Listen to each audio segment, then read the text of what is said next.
Madame, Messieurs, bienvenue dans cette émission. Le gouvernement s'exprime sur des questions relatives aux actions menées par ce gouvernement de transition au Gabon sous la houlette du Premier ministre de transition Raymond Ndong Sima. Et pour aborder justement un autre pan, pour cette fin de semaine, vous le savez, des membres du gouvernement sont intervenus sur cette émission et ont évoqué des questions relatives à leur département ministériel. Nous avons pour aujourd'hui Madame Patricia Djipano, épouse Moulungui, qui est le ministre des PME-PMI chargé des activités génératrices de revenus. Madame le ministre, merci d'avoir accepté l'invitation de Gabon 24. Merci, Monsieur Agaya. Alors, avec vous, on parle bien sûr de ce secteur tellement important pour les Gabonais. Mais avant que de rentrer dans le vif du sujet, qu'avez-vous trouvé lorsque vous arriviez à ce poste de ministre au sein de ce département ministériel, surtout parlant du commerce, par exemple? Merci, Monsieur Agaya. Merci pour l'intérêt que vous portez sur le département ministériel dont j'ai la charge. Pour revenir sur la question du département du commerce, le dossier le plus épineux, la problématique que j'ai trouvée et le dossier le plus houleux que j'ai trouvé sur la table, c'est celle de la problématique de la vie chère. Oui. Une question qui touche tous les Gabonais, qui vous touche vous, qui me touche moi. Parce que cette problématique, nous la vivons au quotidien. Oui. Et donc, sous la direction du président de la transition, président de la République, chef de l'État, et sous la direction de Monsieur le Premier ministre, chef du gouvernement, nous prenons ce problème à bras le corps pour pouvoir trouver, du moins du point de vue de mon département, la solution à court et moyen et long terme pour pouvoir résoudre cette question. Justement, qu'avez-vous initié depuis votre arrivée à la tête de ce département? J'ai envie de dire, comment comptez-vous apporter des solutions au problème de la vie chère? Alors, ce qu'il faut retenir, c'est qu'il y a au sein du ministère du Commerce le département de la Direction générale du commerce, qui, dans ses missions régaliennes, Oui. a pour, excusez-moi de la répétition, mission d'aller inspecter, contrôler les marchés, ce qu'ils appellent en général la mission de contrôle et de veille. Et dans cette mission, il s'agit de contrôler de la disponibilité des stocks, de vérifier si les commerçants respectent la mercuriale, mais également de vérifier si les opérateurs économiques qui bénéficient de ce qu'on appelle l'agrément d'importation vie chère respectent les dispositions qui ont attrait à cet agrément. Mais mieux, la plus grande bataille, c'est celle d'éradiquer le principe de la rétention des marchandises qui entraîne la spéculation à long terme sur les prix et entraînant la vie chère que nous constatons aujourd'hui sur l'ensemble du territoire national. Et dans ce contexte-là, comment les choses sont agencées, par exemple? Alors là, comme je vous disais tantôt, depuis le 23 novembre, nous avons initié une mission d'inspection avec des inspecteurs qui sont assermentés. Sur l'ensemble du territoire? Sur l'ensemble du moins d'abord sur le Grand Libreville. Et après, nous allons nous étendre au fur et à mesure à l'intérieur du pays. Et donc, ces brigades ont pour mission d'aller bel et bien vérifier si dans les étalages nous trouvons bel et bien des produits et si les produits respectent la mercuriale définie en l'espèce. Madame le ministre, vous savez que le Gabon a organisé, encore il y a quelques mois, des assises basées sur la vie chère. Est-ce que les textes qui ont été, qui en sont sortis ont permis d'avancer, vous, en arrivant dans ce département ministériel? Oui. Est-ce que ça vous aide aujourd'hui tout de même? D'une certaine manière. Vous savez, un texte, lorsqu'il est défini, il aide, du moins il aide, mais au-delà de ces textes, nous nous appuyons des fois sur le réel et nous adaptons, nous voyons comment essayer de circonscrire le problème. Alors, le Gabon est tout de même capable de produire pour résorber, par exemple, le problème de la vie chère à travers cette question de l'autosuffisance alimentaire. Nous, on s'interroge. Pourquoi jusqu'à ce jour, le Gabon ne s'en sort pas? Pourquoi ça ne marche pas, par exemple, puisqu'on est capable de produire? Alors, Monsieur Agaya, vous conviendrez avec moi que cette question fait intervenir plusieurs secteurs.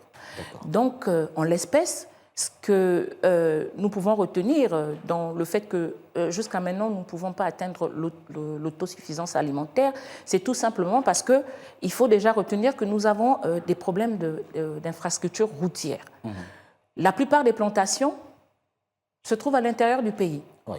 Et aujourd'hui, pour acheminer des vivres, des produits de première nécessité, je dirais comme le manioc, feuilles de manioc, en fait tout ce qui est local, tout ce que nous mangeons, il faudrait encore que nous puissions avoir des routes pour pouvoir acheminer. Il faut donc résoudre, par exemple, le problème du transport. Du transport. Et également d'autres éléments. Et pour ce faire, ce n'est qu'ensemble, d'un commun accord, en s'union, que nous allons pouvoir aboutir à cette autosuffisance alimentaire que je sais que dans les jours à venir, nous pourrons, enfin dans les années à venir, nous pourrons atteindre. D'accord. Madame le ministre, il y a que le CTRI a une vision en matière de commerce. Quelle est la vision actuelle du CTRI, sinon du gouvernement au sein duquel vous êtes membre? Comme je vous disais tantôt, le CTRI, le gouvernement, veut faire sortir la population de la précarité. Et la précarité est due à cette vie chère, à ces produits qui sont chers. Et donc, pour ce faire, nous devons trouver des solutions à court terme, à moyen terme et à long terme. À court terme, ce que nous pouvons faire déjà dans un premier temps, c'est de pouvoir organiser des foires avec des opérateurs économiques qui sont détenteurs des agréments PME pour pouvoir exposer ces produits sur l'esplanade afin de faire bénéficier aux consommateurs de l'exonération qu'ils bénéficient de ces produits-là, qu'ils fassent bénéficier également cette exonération aux consommateurs. Vous conviendrez avec moi que nous rentrons dans les fêtes de fin d'année, nous rentrons également dans les fêtes de Noël. Vous me direz que bon, c'est à court terme, c'est comme je vous ai dit, c'est à court terme.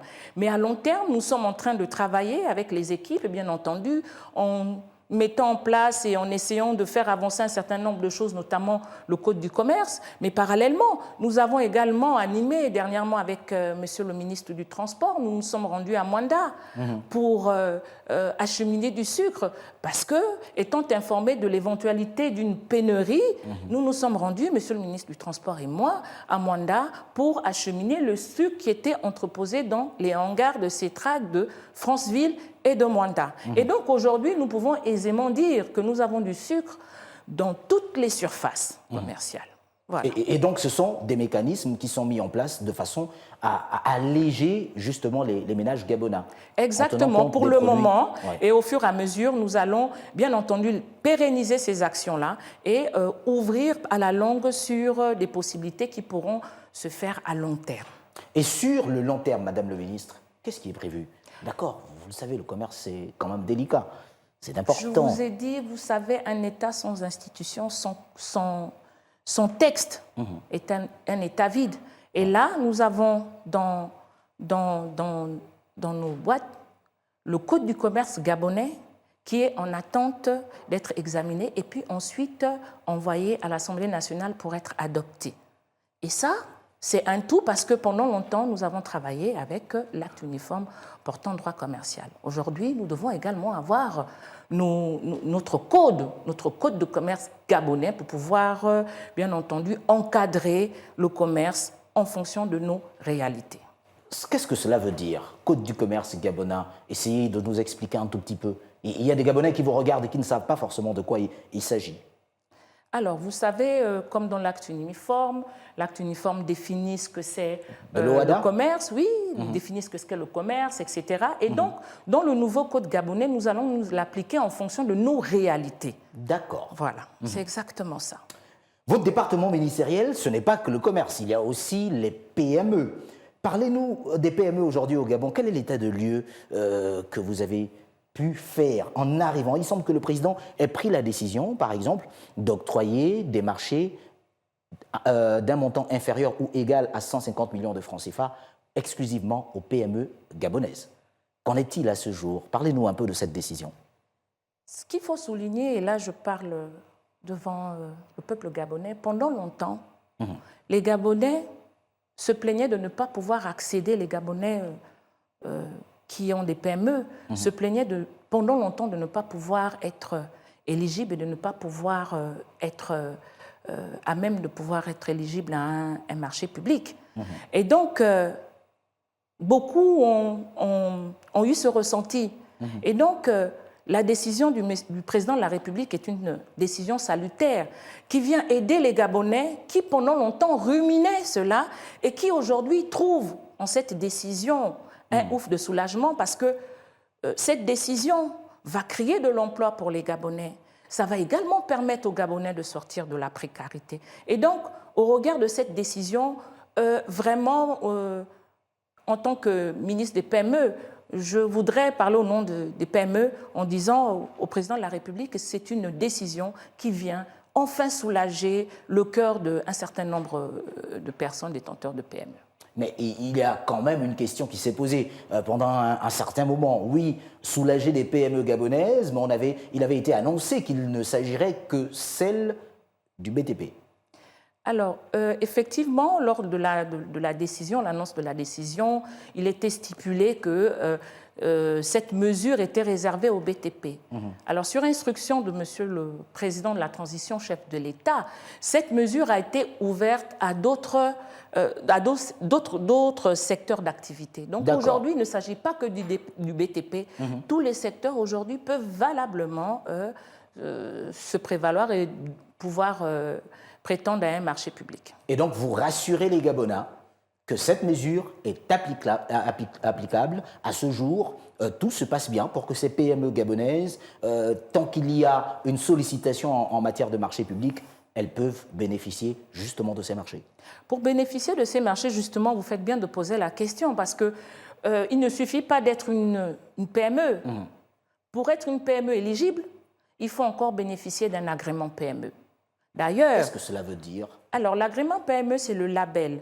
C'est l'agrément qui est délivré par la Direction générale du commerce. Mais la Direction générale du commerce, ce qu'il faut retenir, c'est que la Direction générale du commerce n'a qu'une mission de contrôle des documents. Parce que après le dépôt du dossier, une commission composée d'agents de plusieurs secteurs d'activité, notamment les impôts, la CNSS et j'en passe, se réunissent pour pouvoir décider du sort de cette PME, à savoir si on peut octroyer l'agrément ou pas. Donc l'agrément, c'est le quitus, c'est le document qui permet à une PME de pouvoir valablement prétendre être éligible à un marché public. D'accord, mais peut-être pour un petit rappel, parce qu'il y a des Gabonais qui vous regardent et qui ne savent forcément pas. On parle souvent de PME de droit gabonais et PME gabonaise. Qu'est-ce que cela signifie réellement? Alors, la PME gabonaise, c'est la PME dont le capital social est détenu à 51% par des Gabonais et dont le directeur général et de nationalité gabonaise, et également que tous les ouvriers constituant cette PME soient de nationalité gabonaise. Non, Madame le ministre, j'ai l'impression de ne pas saisir ce que vous dites. Êtes-vous en train de dire qu'en réalité, il faudrait que le directeur général soit de nationalité gabonaise et que tous les ouvriers le soient également? C'est exactement ce que vous avez donc, s'il y a un seul expatrié dans cette PME... Alors, nous rentrons dans ce qu'on appelle la PME de droit gabonais. Et quel est le constat que vous avez fait en arrivant à ce département ministériel? Est-ce que ces PME gabonaises ont souvent été mises au devant de la scène lorsqu'il y a eu des marchés? Est-ce qu'elles ont souvent été favorisées quand même? Un petit commentaire là-dessus avant que de pouvoir poursuivre dans cette émission. Comme je vous disais, j'ai reçu beaucoup de récriminations parce qu'il faut dire, avant de lancer la commission d'enregistrement, j'avais reçu des syndicats pour écouter éventuellement les revendications des uns et des autres. Ce que j'ai tiré comme conclusion, c'est que les PME gabonais se sont toujours sentis à l'écart. Et jamais les PME gabonaises n'ont eu réellement la possibilité de pouvoir accéder à la commande publique. Et aujourd'hui, avec cette décision du président de la République, chef de l'État, président de la transition, est-ce qu'il y a un réel changement? Est-ce que votre direction, notamment la direction des PME, reçoit quand même des documents, des demandes d'agrément, par exemple PME? Alors, c'est comme je vous disais, nous avons initié une commission d'enregistrement et à ce jour, nous avons enregistré 565 PME. D'accord. Au total. Et sur ces 565 PME, nous avons 302 PME dans le BTP ayant des documents qui peuvent emmener à long terme à l'obtention de l'agrément PME.